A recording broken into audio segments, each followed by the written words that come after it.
Hello everyone, मैं Anand Arora एएफजे computer classes से। आज हम बात करने जा रहे हैं जिन कैंडिडेट का पेपर 19 नवंबर को ईपीएफओ का दिल्ली नोएडा सेक्टर 64 में टाइपिंग टेस्ट होने जा रहा है, जो कि कंडक्ट कराने वाली है एनटीए। ठीक है, तो एनटीए ही के द्वारा एक टाइपिंग टेस्ट लिया गया था जो कि विश्व भारती का था, जिनका पेपर जून में कंडक्ट हुआ था और इसी संस्थान के द्वारा लिया गया था, यहीं पे लिया गया था। तो हम उनसे रिलेट इसको करते हुए काफी क्वेश्चनों का जवाब ईपीएफओ के टाइपिंग टेस्ट देने वाले कैंडिडेट को बता सकते हैं और वो इस एग्जाम को एनालाइज कर सकते हैं और एग्जाम में आने वाली दिक्कतों को और एग्जाम में आने वाले टाइपिंग टेस्ट को, एग्जाम में आने वाले कीबोर्ड को, एग्जाम में जो मिलने वाली चेयर्स हैं, आपकी जो भी वहां पे प्रोसीजर है उसके बारे में हम बारीकी से बात करेंगे। तो आज हमारे साथ में बैठे हिमांशु जी, जो कि इसी नोएडा के अंदर, इसी सेक्टर के अंदर पेपर दे के आए थे, और वो कौन सा पेपर दे के आए थे, कब दे के आए थे, वो पूछते हैं। आपका पेपर कब हुआ था, किस एग्जाम का, मतलब वो एग्जाम नेम क्या है उसका? विश्व भारती का पेपर हुआ था, एनटीए ने कंडक्ट करवाया था और जून के लास्ट में हुआ था। कहाँ हुआ था ये सेक्टर 64 यूपी के अंदर, नोएडा के अंदर हुआ था और सेक्टर 64 यूपी के अंदर हुआ था। ठीक है, तो अब एक बात और कहना चाहूंगा यहाँ पे, ये है कि इसी के अंदर ही अभी ईपीएफओ का जो एसएसए का स्किल टेस्ट होने जा रहा है, जो कि 19 नवंबर को है। तो अब मैं एक बात कैंडिडेट के द्वारा, एक कैंडिडेट क्वेश्चन थोड़ा पूछता है कि सर यहाँ तक पहुंचे कैसे, तो आप थोड़ा सा यहाँ तक पहुंचने का कोई आसान रास्ता या क्या वे है, कुछ बता सकते हैं? सेक्टर 64 जाने के लिए मेट्रो स्टेशन 59 वहाँ पे उतरना होगा और उसके अपोजिट साइड में वॉकिंग डिस्टेंस पे ही है, 200 मीटर वॉकिंग डिस्टेंस पे वो मिलता है। और अगर बाइक से ये जाओगे तो आपको लंबा पड़ता है, 1-2 किलोमीटर। ठीक है सर, तो अब एक बात और पूछना चाहूंगा, जैसे ही आप एग्जाम में जाएंगे तो आपके डॉक्यूमेंट क्या क्या मांगे जाएंगे आपके? एक original ID, 2 photo, admit card और डिक्लेरेशन फॉर्म, और साथ के अंदर जो ट्रांसपेरेंट पेन होता है वो भी लो। ठीक है, और आपका कंप्यूटर लैब तक पहुंचने में कितना टाइम लगा था? कंप्यूटर लैब तक जाने में 20 से 25 मिनट 15 से 20 मिनट लगते हैं। ये सबसे लास्ट फ्लोर पे है और उसके लिए बहुत से स्टेज होती है, यहाँ से निकल के फिर वहाँ तक पहुँचते हैं। आपकी इस स्टेज में क्या क्या वेरिफिकेशन करवाया जाता है आपसे, किस किस तरीके से? आईडी चेक, उसके बाद जो भी है अपने प्रॉपर शूज वगैरह जो भी है सब कुछ चेक, फिर 2 से 3 बार अपने मेटल डिटेक्टर से और भी जो अपने साथ साथ क्या लेके जा रहे हैं ये सब कुछ चेक करते हैं, फिर जाके लास्ट में सबसे लास्ट फ्लोर पे पहुंचते हैं। ठीक है, और वहां पे आपकी जो लैब है उसमें कितने कंप्यूटर होते हैं लगभग, मतलब लैब में कितने कंप्यूटर हैं, कितनी बड़ी लैब है वहां पे? लैब इसकी बहुत बड़ी लैब है, एनटी की बहुत बड़ी लैब है, सबसे मतलब पूरा जो फ्लोर है वो उसमें सिर्फ ये लैब है। और वो बहुत सारे ऐसे पार्टीशन नहीं बने हुए, सिर्फ ABCDF ऐसे बने हुए हैं, सिर्फ वो डिवाइड बांट रखा है उसको छोटे छोटे पार्ट में, लेकिन बहुत बड़ी है वो एक पूरी। ठीक है, और एक चीज मैं ये पूछना और चाहूंगा, वहां पे अधिकतर कौन सी कंपनी के कीबोर्ड है? वहाँ पे आपको जो पूरा सेट है वो सिर्फ लेनोवा का ही मिलेगा। कुछ इस तरीके का कीबोर्ड है क्या? Yes sir. ये वाला आपको जो कीबोर्ड है वहां पे ईपीएफओ में मिलने वाला है, और इसके अलावा कोई और कीबोर्ड मिला हो? नहीं सर, सिर्फ पूरा जो वहाँ पे सिस्टम था वो सिर्फ लेनोवा का है। ठीक है, और एक चीज और पूछनी थी कि जैसे आपका जब वहाँ पे यूजर नेम और पासवर्ड क्या डलवाया जाएगा, कुछ आइडिया?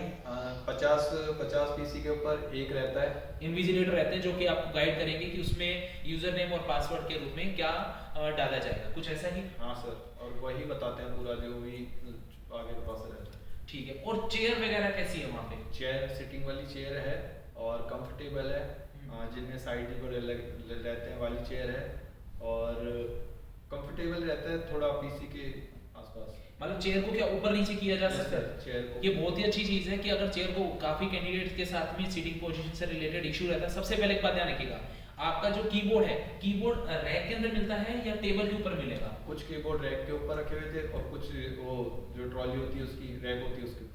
ध्यान रखिएगा, जब आप एग्जाम हॉल में पहुंच जाते हैं, आपके कंप्यूटर लैब में पहुंच जाते हैं, तो वहां पे कंप्यूटर पे सीटिंग पे बैठने के बाद में अपनी पकड़ बना लीजिएगा। काफी कैंडिडेट घबराहट के चक्कर में सीटिंग पे कंट्रोल नहीं कर पाते हैं, जिसके कारण क्या होता है, कैंडिडेट चेयर पे पूरा कंट्रोल नहीं कर पाता, जिससे कि वो घबरा जाता है और कीबोर्ड जो टाइपिंग टेस्ट होता है उनको दिक्कत आती है उसमें। तो बैठने की पोजीशन एकदम परफेक्ट कर लीजिएगा पहले, और उसके बाद में आपका जो अभी थोड़े दिन पहले एक जो इंस्ट्रक्शन आया था उसमें एक पॉइंट था, उसमें ये था कि भी आपको प्रैक्टिस के लिए भी एक विंडो दी जाएगी जिसके अंदर आप कीबोर्ड वगैरह चेक कर सकते हैं कि सारी कीज प्रॉपर काम कर रही है नहीं कर रही वगैरह, जो भी है वो सारी चीज़ें चेक कर लें।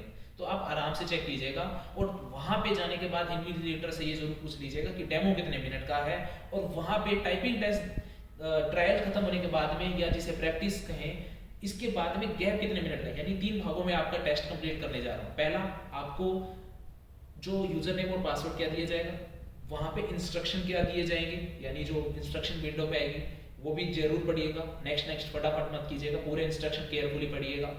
उसके बाद आगे बढ़ेंगे तो आपको एक प्रैक्टिस विंडो दी जाएगी। प्रैक्टिस विंडो में आपको यानी ट्रायल जो टाइपिंग टेस्ट होगा उसमें आप कीबोर्ड चेक कर सकते हैं।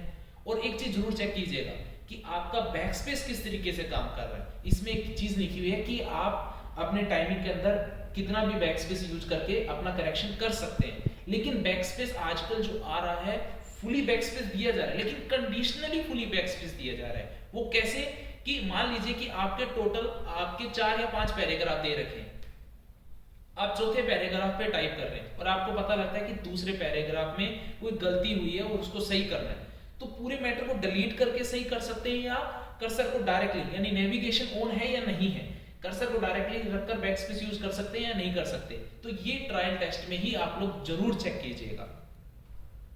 उसके बाद एक चीज और पूछनी, क्या इन्विजिलेटर के द्वारा कुछ गाइड किया जाता है आप लोगों को? Yes sir. क्या जैसे मतलब वो बताते हैं कि पीसी को आपके कहाँ पे नहीं लगाने, और आपको चेयर कितनी बाहर रखना है, कितना अंदर रखना है, और कीबोर्ड को आप ऊपर रख सकते हो। और एक चीज और, आप लोगों का जो टाइपिंग टेस्ट होगा वो ऑन स्क्रीन ही होगा, यानी आपका जो स्क्रीन है 2 भागों में डिवाइड होगा। जैसे इंस्ट्रक्शन विंडो में दे ही रखा है, आपको इंस्ट्रक्शन है उसमें बता रखा है, तो मैटर को जब एक बार स्क्रॉल करने के बाद में नीचे कर्सर करने की जरूरत है या नहीं है, स्क्रॉल करने की अच्छे ढंग से प्रैक्टिस करके जाइएगा। कैंडिडेट कई बार नर्वस होने के कारण प्रॉपरली स्क्रॉल नहीं कर पाते, तो स्क्रॉल करने का ढंग से यूज करके जाइएगा।